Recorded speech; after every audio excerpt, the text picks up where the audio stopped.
Hey everybody, it's Master Gallengeist here, bringing you my review for One Piece Season 19, Part 1. And this is the Whole Cake Island arc, and also the Rubbery arc, but that one's more at the end. It's mainly taken up with the bulk of Whole Cake Island, collections 32, 33, and 34, and that's the extent that I have at this point. And this is where my little kind of break is kind of coming in. Because that's all I have physically collected at this point. And for some reason, Netflix has decided to have Marineford and then have Egghead for, like, skipping Whole Cake Island and Wano. I understand licensing issues are complete and utter nutty, but it at least gives me a chance to take a little break. I'm not adverse to Crunchyroll or whatnot, but I kind of want to support and just have the physical kind of stuff. But this is a very interesting season. I got up to 842. That's where my collection stops, which was a pretty decent stopping point to have a little break. And I'm really enjoying this season so far because we really get into the Emperor system of how it kind of works out with Big Mom, what we'll kind of be looking probably forward to for like Kaido and everything, how the Emperors are almost in and of themselves navies of their certain kind of territories, and how they have controls over vast kind of islands and everything. It's really kind of interesting of how that kind of works out. So we continue on with this one where Luffy and the crew are kind of fucked over on food, showing the importance of Sanji. Though granted, we see more of that later on in the arc, in this arc as well. So they do catch a fish, but Luffy decides to eat the fucking skin off of it. It's like, that doesn't look right. And Chopper's like, yeah, we can eat this fish, but we don't eat the skin. And Luffy's pretty much dying of poison before we get introduced to Jerma 66, which I kind of is an interesting kind of Power Ranger villain organization, where we get introduced to Sanji's family, the Vinsmoke family, where Reiju helps. She is the Poison Pink Ranger, Poison Pink one, and is able to suck out the poison. We get introduced to Yonji, who's just a dick, but we see that it's pretty much that women are a kind of weakness that kind of run in his family, except for the father, Judge, who we get introduced into later on. But we see our crew kind of going in. We see them introduced to Mom's territory, where everything's kind of food-themed, mainly on the sweet side. She's got all these vast holdings. We get at the Chocolate Island, Luffy and Chopper go fucking crazy, take down a house and whatnot before we get introduced to Charlotte Pudding, who is Sanji's betrothed. And she's like, oh, I'll help you guys out. And the thing is, I kind of got a kind of bad vibe off of her because of all the stuff that they kind of started running into as she pretty much set them a route to get to Whole Cake Island and the whole place with Big Mom. And this is an important one because we get a lot of information on Sanji's backstory with him and the Vinsmoke family, and also with Big Mom as well. And Big Mom does have an interesting and kind of good goal, because as we're going through her territory, we see peoples of all different kind of races. Fishermen, long legs, long arms, everybody kind of everywhere. But it's executed in a horrendous fashion. So our crew is able to kind of get there. They have some hijinks along the way. They're supposed to run into Sanji and Pudding. However, they do see Sanji, but something's not quite right. They get sucked into this kind of seducing woods before getting introduced to one of the annoying ones that kind of goes up there with annoyance for me on Caesar, which is Brûlée. Big Mom's kind of she's got like a lot of fucking kids.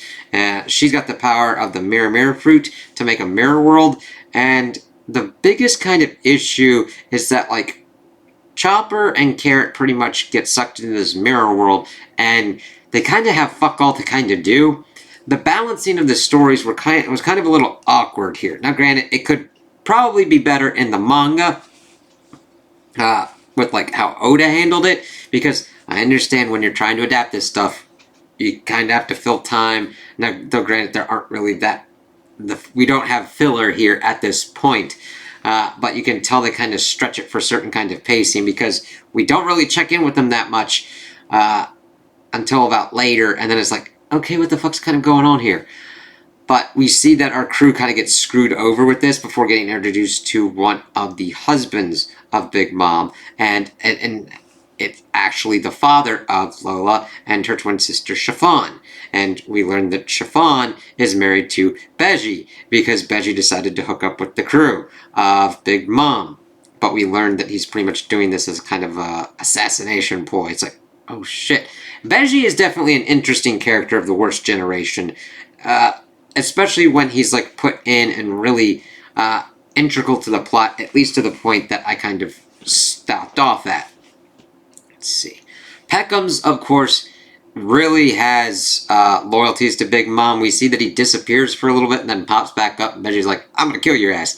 And then does that, but Jinbei saves his ass. And Jinbei popping up again is kind of cool because we see a kind of a little bit of a change in him. He kind of goes more along the lines with certain kind of Straw Hat kind of tendencies, even though he hasn't like officially joined the crew, because he pops up and tries to pretty much leave Big Mom's whole kind of thing. But of course, her devil fruit, which we don't really go into much yet, we don't have a complete and utter explanation for it. Though granted, we do have some explanations of how she got it, which is fucking nuts. We'll get to that when we get to that. But of course, Jinbei would have to pay a price to leave, so he doesn't really do that at the moment. It's funny because the Straw Hat-isms that he kind of does is that Luffy and Nami do get captured at a certain kind of point, and they're locked in this kind of book. And Jinbei's like, how about I just burn the book and you get out before you're burned alive? He's like, Jinbei, you're usually a little bit more level-headed than this, but goddamn, you really got into that. And Luffy's like, yeah. So let's go with the Germa's double six stuff first, and then get into how it kind of rolls into with Big Mom and what she's trying to do. Because Germa double six is more integral to her whole kind of plot. Because we see that Caesar is brought to her, and that she wants Caesar to continue his research with the giantification. And I'll tie that back into her backstory a little bit later on. But Jerema Double Six is integral to her plot because of their army and their scientific expertise. And we learned that the Vinsmokes, that Jerema Double Six is pretty much a mercenary kind of task force. They have a floating castle on like all these giant transponder snails, and that Judge was trying to make like perfect human beings pretty much, without emotion and everything. However, we see that he experimented with Reiju. She was not in the initial kind of, not the initial, she was the initial kind of one, and then Judge had pretty much quadruplets. Yes, sorry, I'm also watching another kind of one that's got quince in it, and it's like, okay, yeah, and she decides to take this poison to try and like make sure that they don't get completely and utterly messed with. However, we see that she still has the kids. 3 of them are pretty much assholes, and then Sanji is the one that's left out and is normal. And his siblings, except for Reiju, would hound him unmercifully, would make fun of him, would beat the shit out of him. His father wouldn't go to bat for him at all, and just hated him for his weakness. The mother eventually dies, and it's crazy because we start flashing back and forth between when Sanji is like there. He pretty much gets put into a position where Zeph is threatened that if he doesn't go through with this, they kill him. He's got these things on his wrists that are put on that they threaten that if he tries to leave, they'll explode and he won't be able to utilize his hands for cooking anymore. And they say that stop serving rat food and everything. And I'm like, he loves cooking. And all this, and Reiju kind of helps him escape because at a certain point they just do Man in the Iron Mask on his ass and put him in a cell and just fucking keep him there, pretending that he's dead. And the thing is, Sanji wants to escape, and Judge is like, fine, just never say that you're Vinsmoke again. And that, of course, then sets up to how he gets onto the ship. That leads him to Zeph and everything going on with that. And it's just like, holy fucking shit. And Reiju actually does care for him. Even though she's been experimented on and has a harder body and like that can take more damage and deal more damage, she still has her emotions. and she still kind of plays along with them, i.e. Sanji's brothers, but afterwards she would help him out because it's more of like she doesn't want to get picked on as well. It's very well executed to show that kind of dynamic of why you have bullies that have this power that other people, even though they have a power as well, they're outnumbered and they don't want to put themselves forward like that. It sucks. But we see them going into this and Sanji then having this whole dynamic and understanding this and I mean like, fine, whatever. Getting introduced to Pudding and everything, but before he's introduced her, we see that Luffy's able to get through the seducing woods. And that was interesting because one of Big Mom's generals, one of her sons, we see all these kind of things going on. We see her having this hunger attack that could only be assuaged by, I almost said Amuse-Bouche, but this like tower of cream puffs that Jinbei throws at her. She actually steals the life force from one of her sons, and this it's kind of crazy because we start seeing all this kind of stuff, and it's like, okay, she does all these kind of crazy things, and this three sweet generals like one of the big ones for her. She's Cracker, category Smoothie. Yes, those ones. But Luffy has to get through that. This one was an interesting one because he had to deal with all this stuff with Brule being able to copy people's reflections onto animals, and then finally fighting him, utilizing Gear 4 and kind of getting fucked over. He's fighting him in the traditional sense before, but Cracker has the ability to use the biscuit, like biscuit fruit kind of thing, where he can just keep making biscuits, and then it turns down into a war of attrition where Luffy just eats the fucking shit out of all the biscuits, and Nami kind of helps him out. It's like, oh, this is interesting. And she's got like all the rest of these people going on, and we learned that Big Mom's got the power to take the life force and infuse this life force into other stuff because the woods can move around, and she's made food sentient as well with this life force, which I'm like, what the fuck? Why are you doing this? Also, the group has split up at this point, and Pedro and Brook have gone to try and get to the Poneglyph. They do succeed in that manner, which was really kind of cool with Brook, but he gets captured by Big Mom. Pedro fights Baron Tamago, who then he starts like fighting more, and we get the whole thing that he was there to steal a Poneglyph years ago and lost like pretty much all of his life force, but he's still alive in this pirate era and decides to help out Luffy to become king of the pirates. That was cool to get that kind of information. He also gave forth of his eye, so it was cool to kind of learn that. We see Beppo's brother was killed by Big Mom as well, who is part of Law's Heart Pirates. Sorry, I'm trying to get as much as possible, but we see a lot of different kind of stuff going on. Luffy does defeat Cracker in a pretty interesting way with a new kind of gear form, Tank Man kind of form. But then that links up to the most kind of important part as we see that Luffy and Sanji come to blows and that Luffy isn't going to fight him, losing pretty much a tooth in the same kind of style as well as Sanji is beating the unholy shit out of him. And then we see that Luffy is like, no, I'm waiting here. I can't become king of the pirates without you. And Luffy being able to say that, acknowledge that, and say that he's not moving from this spot, and that the only food that he's going to eat after this is from Sanji, and if he doesn't, he's just going to starve to death. That's powerful because we even though it's kind of like funny joke kind of stuff, we've seen Luffy's gluttony and everything like that. Him to say that and then follow through with it through this arc is amazing because he pretty much gets into a position where he's almost like constantly beaten after a certain kind of point. But not like completely, but like him having a harder time blasting through because of his weakened state. And we see Big Mom send this giant army after him and Nami just slapping Sanji and being like, we're done.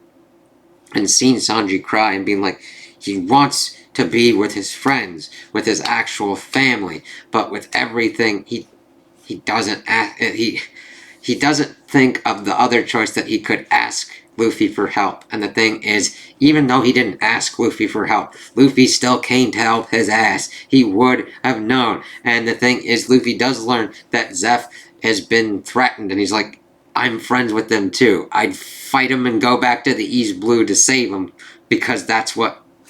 And I'm like, yes, King. Yes, King of the Pirates. What Goldie Roger would do too.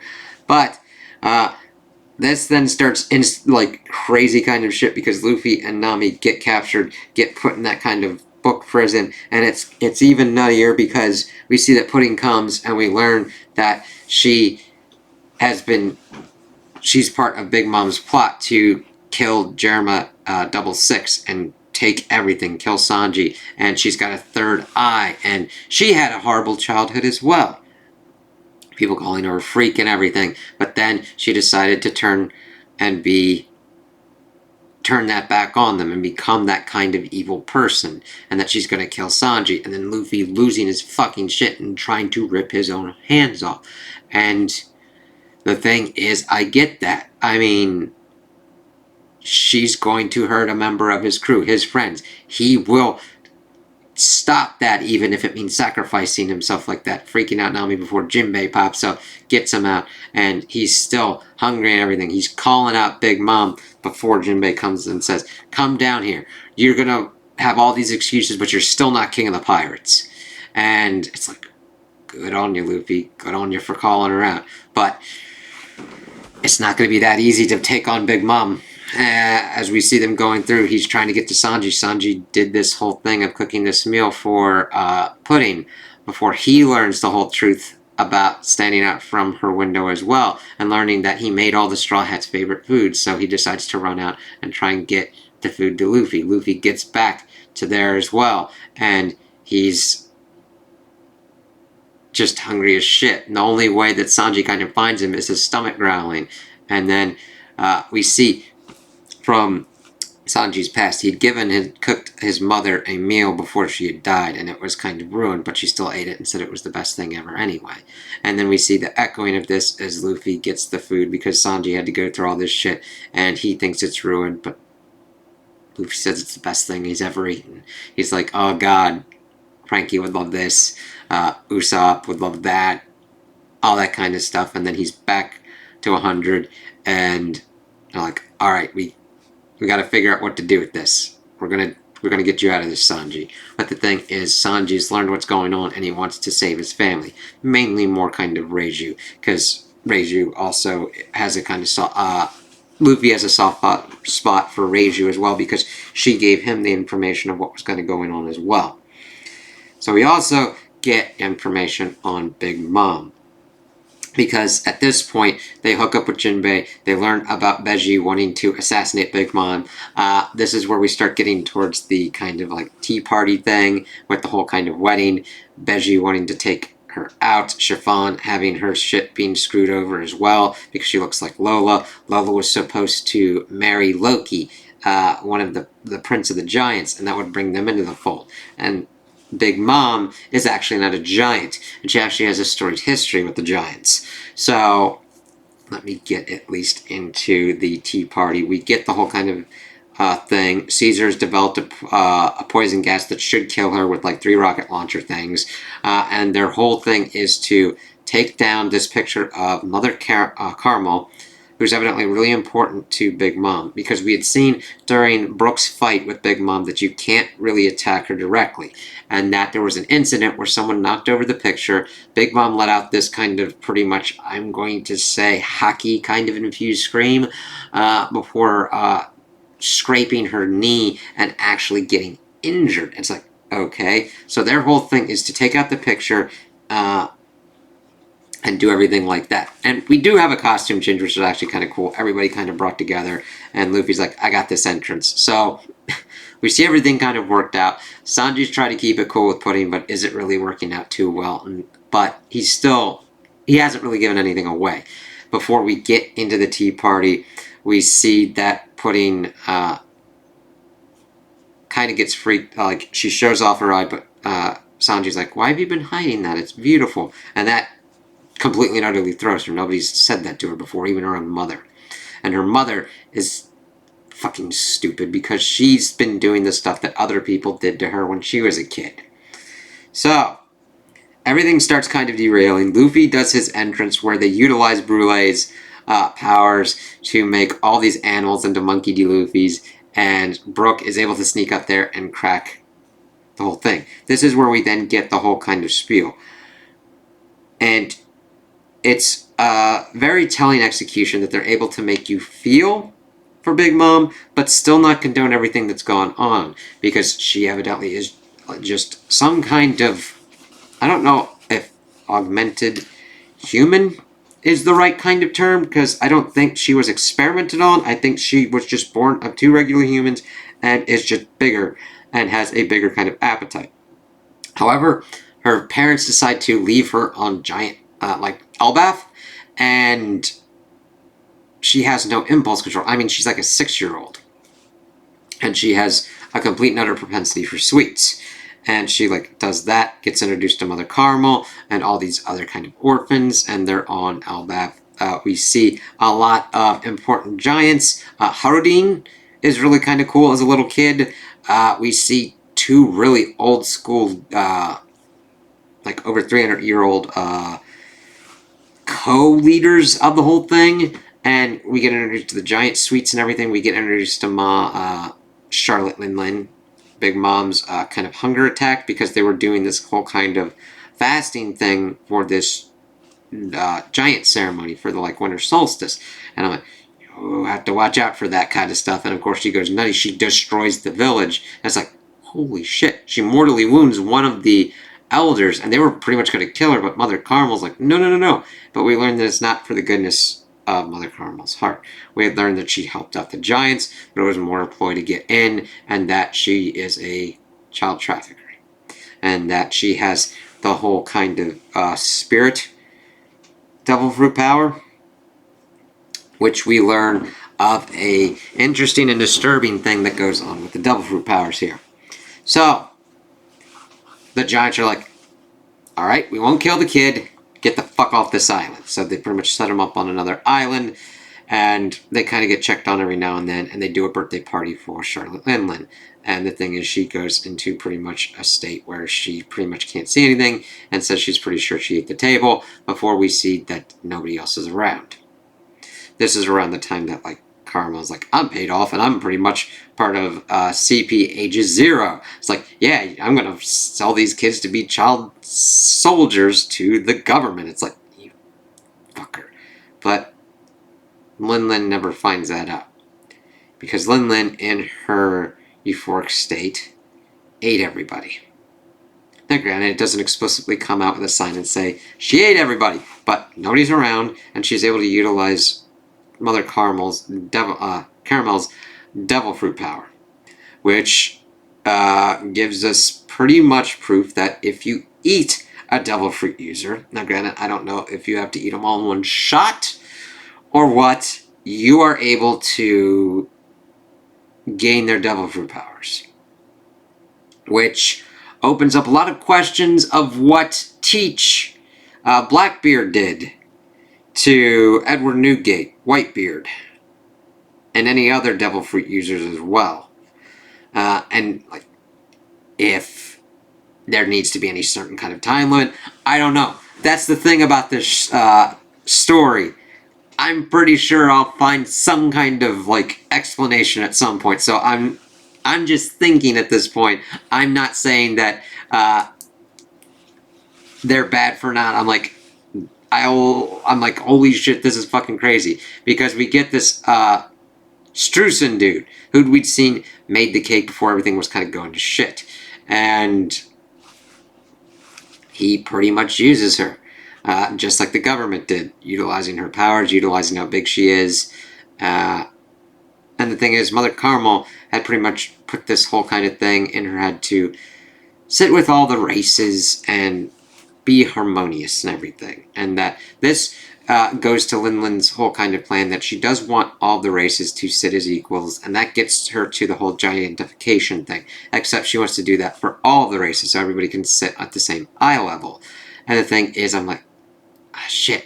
Somebody, like, needs to actually explain a little bit better to someone, Lin, like a kid, like what they mean by sitting at the same eye level. Doesn't mean it needs to be physical. Physically, that they need to be at this all the same to sit at that eye level. And it's like, wow, that's why she's going all in with this. And I'm like, Big Mom, you really should have learned from Caesar, because she's like, oh, just make this giant drug. It's like, why? I wouldn't trust this motherfucker. You should have asked what was going on, because he made addictive drugs for those kids at Punk Hazard. I mean, you should know that. And I wouldn't trust fucking eating a goddamn motherfucking thing from Caesar anyway. And of course, Beji was the one that like took Caesar from that and like got everything kind of going. So we start seeing everything kind of going to shit, because we'd seen that Big Mom's apparatus was going to pretty much take down Jerma 66.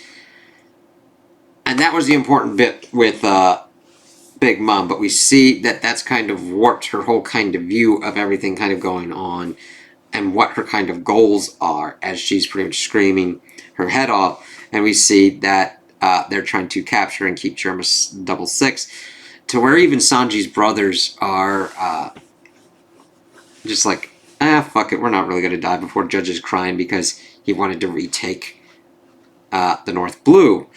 And he's got pretty much a clone army that can be grown like that. And it's like, shit, no wonder Big Mom wants the tech for the giantification, wants the army to pretty much take over the world.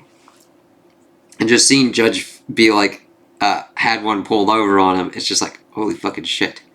But then we start everything devolving into chaos. Sanji's able to pretty much get over there before pretty much taking on this one lamp dude. We've got this oven dude, and then of course Kataguri, who's able to utilize observation hockey to a pretty great extent of pretty much predicting the future, and his mochi power. But we see them attempt to take down Big Mom and fail, because her scream is able to destroy the rockets. Beiji utilizes his castle fruit powers to pretty much get everyone inside and try and make a deal of what's going on. Pretty much him shrinking back down and having Caesar kind of fly him out, while Jerma 66, after having been freed, pretty much covers their escape as they attempt to fly away. However, Big Mom is pretty much cracking and racking at this point, like, fuck this shit. While we get, you remember the Fishman Island tomato box? Tomato box. I think I'm pronouncing that correctly.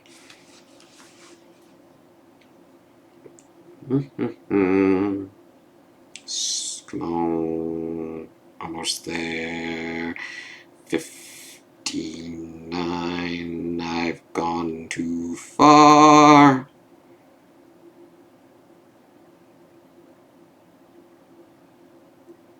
Oh, 60 episodes in.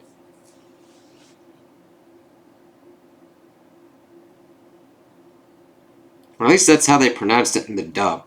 But we see that like these underworld people that were invited to the whole tea party are trying to pretty much look inside the box at least, and it explodes and pretty much topples the whole Cake Chateau, Big Mom's party. Everybody's almost pretty much like done. Luffy was attempting to take her on with Gear 4, but pretty much gets smacked down a little bit, and Sanji's pretty much trying to help him out and help Reiju as well.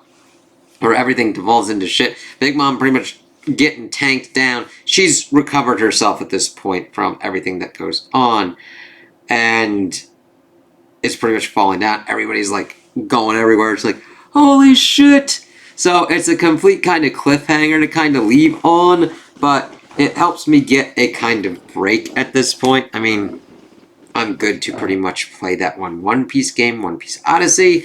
I'm looking forward to that at a certain point. I mean, I have it on Xbox, but I'm also looking forward to like shifting over to PC to play it.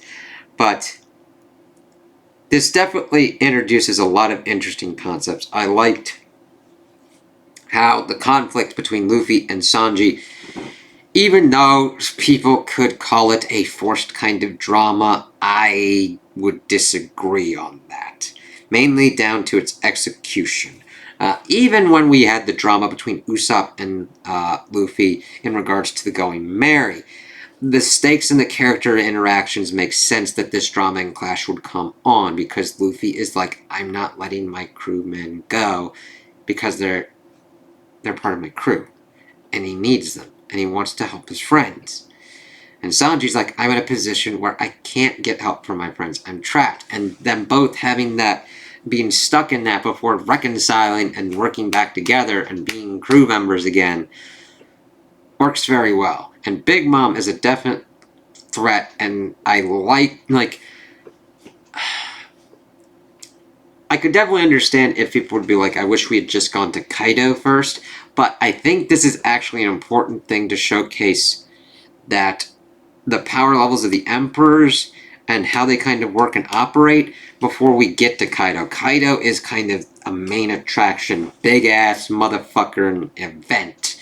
And I know that the Straw Hats being split up like this and not being usually well equipped to take on an emperor like this, but that showcases that you need to be well equipped. That hopefully Luffy and the rest of his crew learns from this experience and utilizes that experience when they take on Kaido in Wano country. So I could almost see, like, so if somebody's like, why are we going on this side quest? It's like, well, it's an important kind of side quest because it gives us an understanding of what goes on with the Emperor system. It gives us backstory for Sanji and one of the Emperors and what kind of goes on and what could happen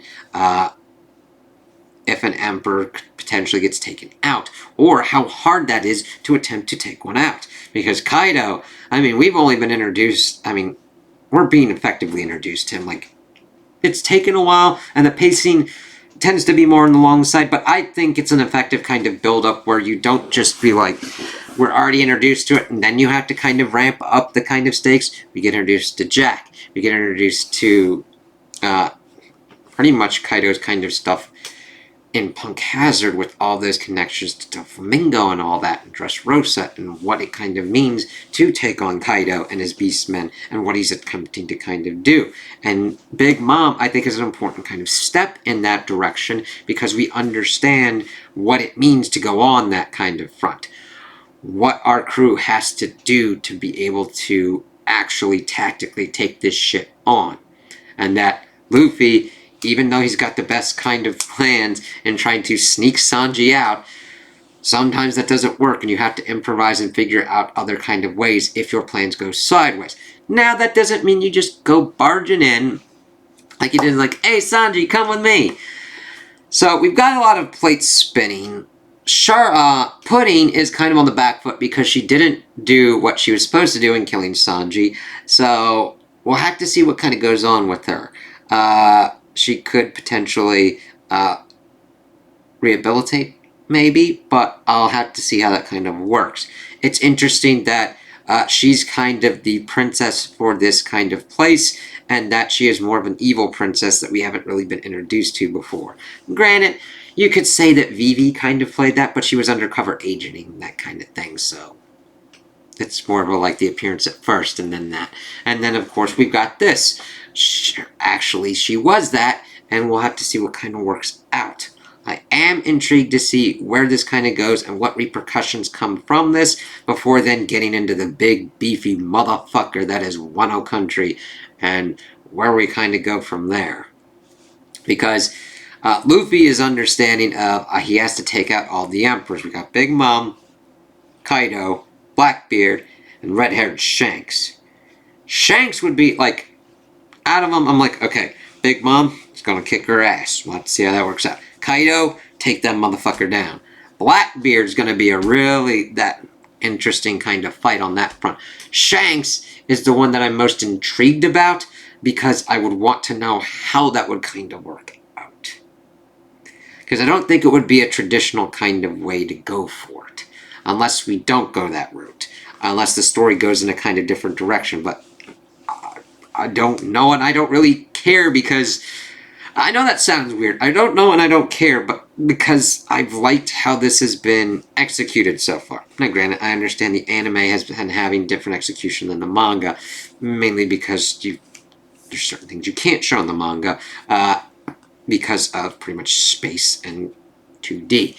But that doesn't mean it's inherently bad. I've they're adapting this from the manga and either filling in or cutting certain kind of things. So we'll have to see how it goes, because I just have trust in Oda at this point. And granted, it's like, you're fucking 800 episodes in, I hope you fucking do. It's like, I was kind of deep into like Game of Thrones before like we got to the point where it's like, I understand writing is hard and difficult. Trust me, I've tried to write my own kind of stuff. I get that, but that burned me. So I've always got that thing in the back of my mind. But the thing is, from what I've seen here, I just can't wait to see what happens next. It's like certain kind of comic books with creative teams that I've been doing. I'm like, I can't wait to see what's going to happen.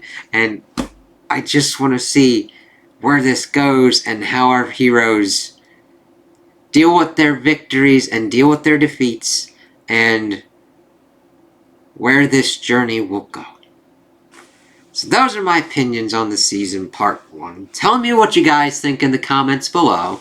If you liked it, if you didn't like it, if you agree with me, if you disagree with me. Also like and subscribe, and I hope you have a good day.